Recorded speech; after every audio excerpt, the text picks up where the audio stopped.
Salut! Aujourd'hui, je consacre une vidéo à un phénomène qui existe déjà depuis une bonne dizaine d'années, le retour des années 70 et 80 dans la musique et dans la culture en général.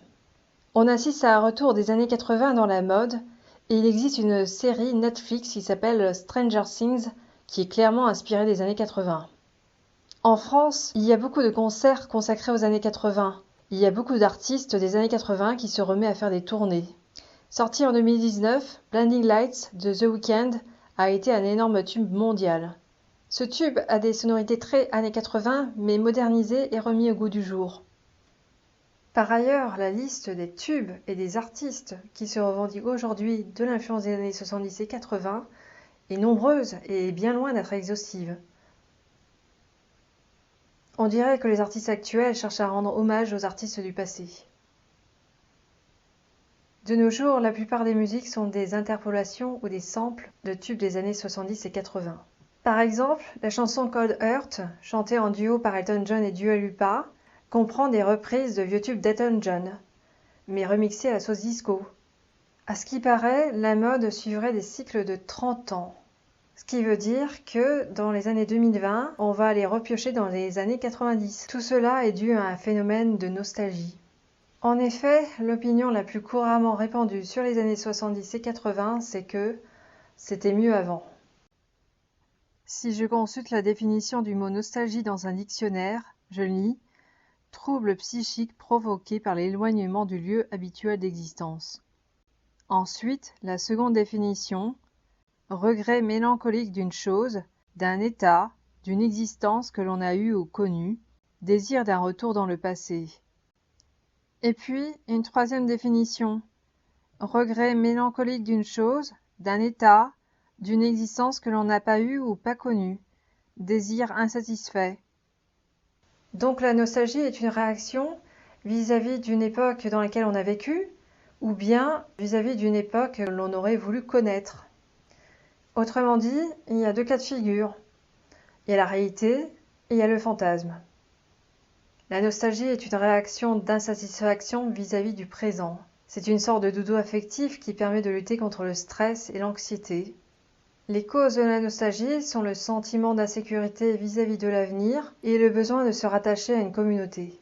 On considère que la musique des années 70 et 80, de par sa joie, son optimisme et sa légèreté, permet de supporter les circonstances difficiles. Alors il y a aussi autre chose ? On peut très bien écouter les œuvres musicales du passé sans pour autant être nostalgique de l'époque dans laquelle elles ont été créées.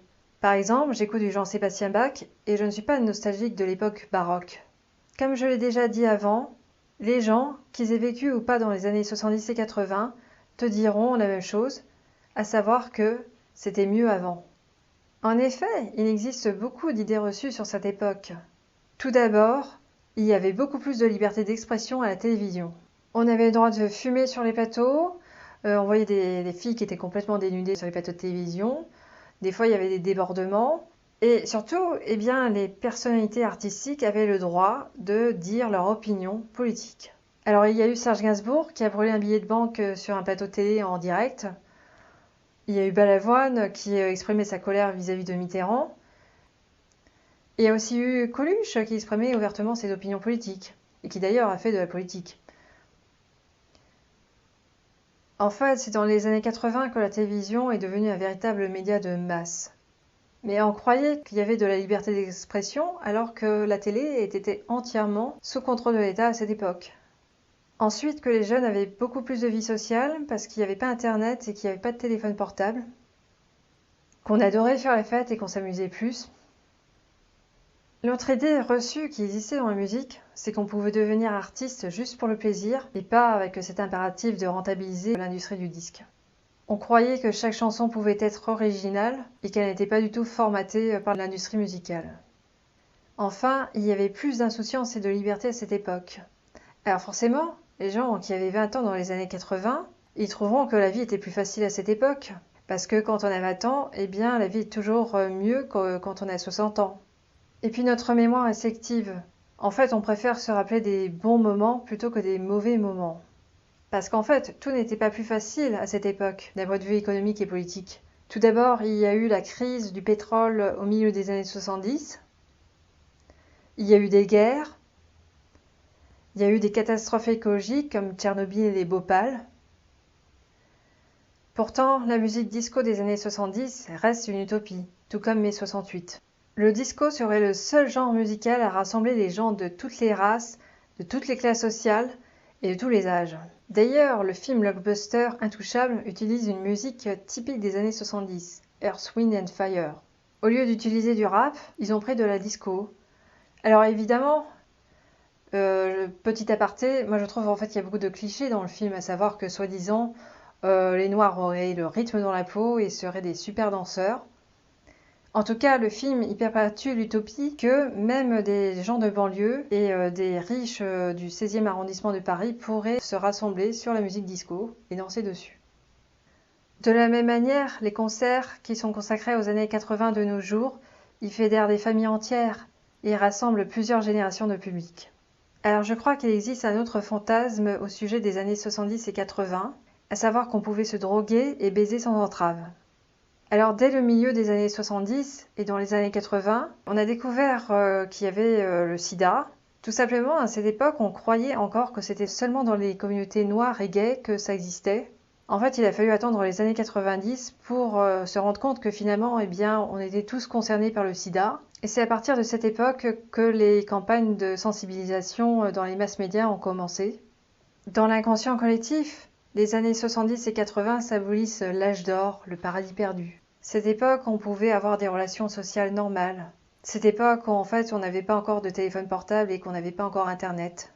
On avait tendance à assimiler le sida à un châtiment divin qui punirait les pécheurs, à savoir les homosexuels, les gens qui se droguaient, les gens qui baisaient sans entrave en dehors des normes du mariage, d'où cette nostalgie du paradis perdu. La question que je voudrais poser, c'est est-ce que cet excès de nostalgie était dangereux pour les consciences ? Ne risque-t-on pas de se couper des dures réalités du présent ? La nostalgie, par sa tendance à engendrer du repli, peut-elle nous empêcher d'aller de l'avant ? Peut-elle créer chez nous un sentiment de dépression et une attitude pessimiste quant à l'avenir ? Une autre question se pose.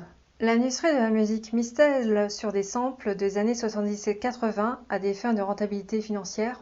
Je me rappelle que dans les années 2000, Madonna avait sorti un album qui s'appelait American Life, avec des sonorités folk rock et musique électronique.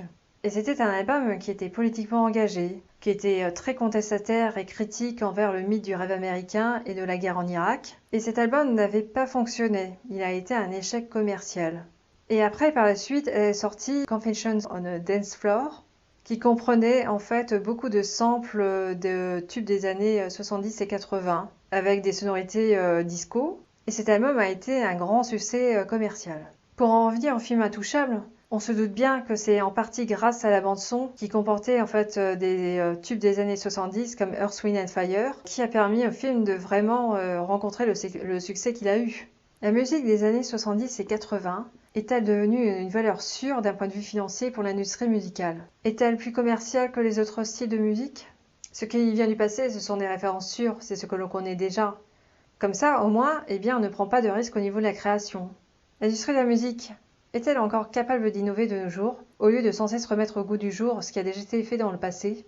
Quant au public, sera-t-il ouvert à la nouveauté ? Ou est-il cantonné à devoir supporter encore ce retour constant du passé ? Peut-on finir par se lasser des années 70 et 80 ? Mon avis personnel est qu'il faudrait innover tout en se servant des leçons du passé, et non pas faire du plagiat de tout ce qui a été fait dans le passé.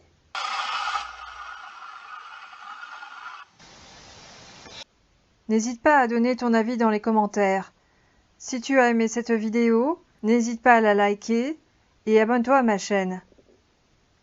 Je te dis à bientôt pour une nouvelle vidéo.